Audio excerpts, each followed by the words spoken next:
Imagine करो तुम एक रूम में एंटर करते हो, वहां 10 लोग बैठे हैं, लेकिन एक नॉर्मल इंसान को वहां सिर्फ लोग दिखेंगे। वो नोटिस करेगा उनकी बातें, उनके कपड़े, उनके जूते, बस। लेकिन एक डार्क ऑब्जर्वर उसे वो दिखता है जो उससे छुपाया जा रहा है। उसे दिखता है कौन किसके साथ अफेयर में है बिना उनके एक शब्द बोले। उसे पता है कौन किस बात में झूठ बोल रहा है, और मोस्ट इंपोर्टेंट बात, उसे ये भी पता है कि इस ग्रुप में सबसे पावरफुल इंसान कौन है और सबसे कमजोर कौन है। देखो, लोग इसे शार्लक होम्स की पावर कहते हैं, साइकोलॉजी में इसे सिचुएशनल अवेयरनेस कहते हैं, लेकिन मैं इसे कहता हूँ डार्क ऑब्जर्वेशन। और अगले कुछ मिनट मैं तुम्हारा दिमाग रिवायर करने वाला हूँ। मैं तुम्हें वो चश्मा पहनाऊंगा जिससे तुम दुनिया को मैट्रिक्स की तरह देख पाओगे। हम सीखेंगे कि कैसे लोगों के दिमाग को स्कैन किया जाता है सिर्फ उन्हें देखकर। और एक इम्पोर्टेंट बात, अगर तुम स्किप करने वाले हो तो अभी के अभी चले जाओ, क्योंकि ये स्किल हर किसी के लिए तो बिल्कुल भी नहीं है। बट अगर तुम रुक गए तो आज के बाद तुम्हारे आंखें वो देख पाएंगे जो लिटरली लोग चीख चीख कर छुपाना चाहते हैं। तो मर्जी तुम्हारी है, जाना चाहो तो अभी चले जाओ, वरना पूरी वीडियो देख कर जाओ। सबसे पहली बात, डार्क ऑब्जर्वेशन सीखने में बिगिनर्स सबसे बड़ी गलती क्या करते हैं पता है? वो सीधा साइन ढूंढने लगते हैं। अगर उसने नाक खुजाई मतलब वो झूठ बोल रहा है।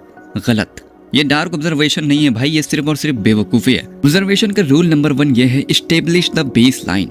बेस लाइन का मतलब ये है कि एक इंसान नॉर्मल सिचुएशन में कैसा बिहेव करता है। सोचो तुम्हारा दोस्त है, वो हमेशा तेज बोलता है, हाथ हिलाकर बात करता है, ये उसका बेस लाइन है। अब अगर वो झूठ बोलेगा तो हो सकता है वो शांत हो जाए, कुछ भी ना बोले। लेकिन अब अगर तुम्हारा दूसरा दोस्त जो हमेशा शांत रहता था, अगर वो तेज बोलने लग जाए तो समझ जाना उसका डेविएशन है। देखो, अगर तुम एक डार्क ऑब्जर्वर बनना चाहते हो ना, तो पहले के 3 मिनट सिर्फ और सिर्फ स्कैन करो, सिर्फ और सिर्फ स्कैन करो, देखो, जज बिल्कुल भी मत करो। देखो, तुम्हें देखना यह है कि उनकी आंखों का ब्लिंकिंग रेट क्या है, वो पैर कैसे रखते हैं, उनकी आवाज का पिच क्या है। और जब तुम्हारे दिमाग में उनका नॉर्मल बिहेवियर सेव हो जाता है ना, तब शुरू होता है असली खेल।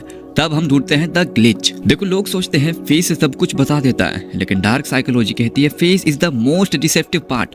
बचपन से हमें सिखाया जाता है स्माइल करो, गुस्सा मत दिखाओ, लेकिन हमारा चेहरा झूठ बोलने में सबसे ज्यादा एक्सपर्ट है।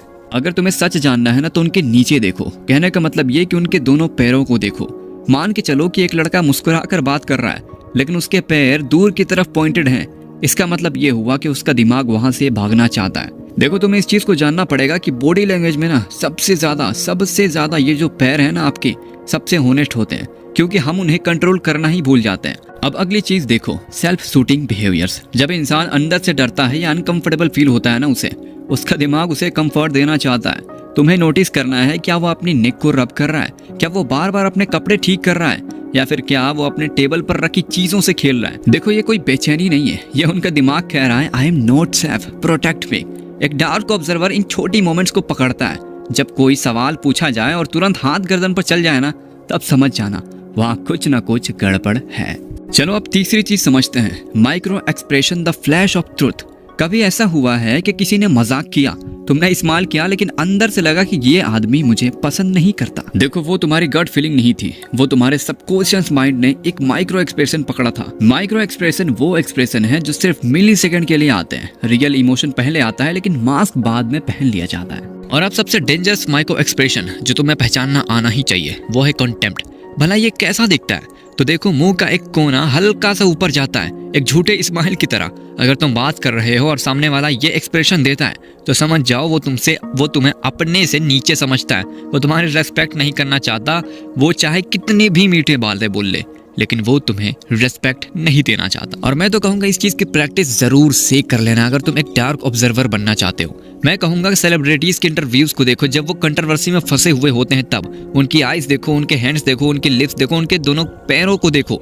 लिटरली तुम्हें बहुत कुछ समझ में आएगा। और अगर तुम अपने डार्क ऑब्जर्वेशन को और शार्प करना चाहते हो ना, तो वीडियो को म्यूट करके देखना, बहुत ही ज्यादा स्ट्रॉन्ग डार्क ऑब्जर्वर बन जाओगे तुम। और अब बात करते हैं नंबर 4 की, यानी कि इन्वायरमेंटल की। एक डार्क ऑब्जर्वर सिर्फ इंसान को नहीं, उसके आसपास की हवा को भी पढ़ता है। जब तुम किसी रूम में घुसे हो, तब सबसे पहले 3 चीजें नोटिस करो। सबसे पहले चीज, एग्जिट। अगर कुछ बुरा हुआ तो कहां से भागेंगे लोग और मैं कहां से निकलूंगा। दूसरी चीज, द अल्फा। रूम में सबसे ज्यादा अटेंशन किसको मिल रहा है, कौन बोल रहा है और बाकी सब सन्नाटे क्यों हैं। और तीसरी चीज, द आउटलायर। वो कौन है जो फिट नहीं हो रहा, जो किनारे पर खड़ा है, जो सबको ऑब्जर्व कर रहा है। शायद वो तुम्हारा जैसा ही दूसरा कोई ऑब्जर्वर हो। आई होप कि तुम इस चीज को समझ गए होगे, लेकिन मेरी अगली बात समझो। डार्क ऑब्जर्वेशन का मतलब अवेयरनेस है। लोग फोन में घुसे हुए चलते हैं, लेकिन तुम्हें सर उठाकर चलना है। रिफ्लेक्शन का यूज करो, शैडो को देखो, आसपास की चीज़ों को मत देखो, सिर्फ और सिर्फ ऑब्जर्व करो, वो भी अच्छे से। तो इतना कुछ तो तुमने सीख लिया, लेकिन अब मैं तुम्हें एक एग्जाम देता हूँ ताकि तुम कल इस चीज़ को भूल ना जाओ, ठीक है? तो फिर कल जब तुम पब्लिक में जाओ, मेट्रो में, बस में या कैफे में या फिर कहीं भी, फ़ोन को जेब में रखो, एयरफोन हटा दो, बिल्कुल शांत रहो एंड ऑब्जर्व करो चीज़ों को। एक अजनबी को पिक करो, उसके शूज़ देखो, क्या वो गंदे हैं? अगर गंदे हैं तो शायद वो हार्ड वर्किंग फील्ड जॉब से आता होगा। और दूसरी चीज़, अगर उसके हाथ में कोई भी रिंग है या फिर रिंग जैसा कोई डार्क सर्कल पड़ा हुआ है, तो इसका मतलब तुम्हें ये समझना चाहिए कि उसका ब्रेकअप हो चुका है, यानी कि वो शादीशुदा था या फिर मतलब उसकी गर्लफ्रेंड होगी।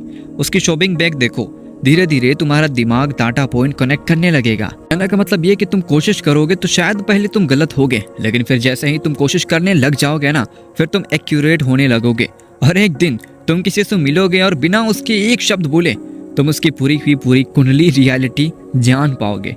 और इस चीज़ को याद रखना कि इस पावर का यूज़ खुद को बचाने के लिए करना, स्मार्ट बनने के लिए, लोगों को एक्सपोज करने के लिए नहीं, क्योंकि कभी कभी शांत रहना भी बहुत अच्छा होता है। और अगर तुम इस जर्नी के लिए रेडी हो तो कमेंट में लिखना आई एम ऑब्जर्विंग। देखते हैं कितने लोग सच में जाग रहे हैं और कितने लोग सो रहे हैं। बाकी हो सके तो वीडियो को लाइक एंड सब्सक्राइब ज़रूर से कर देना। मिलते हैं नेक्स्ट वीडियो के साथ।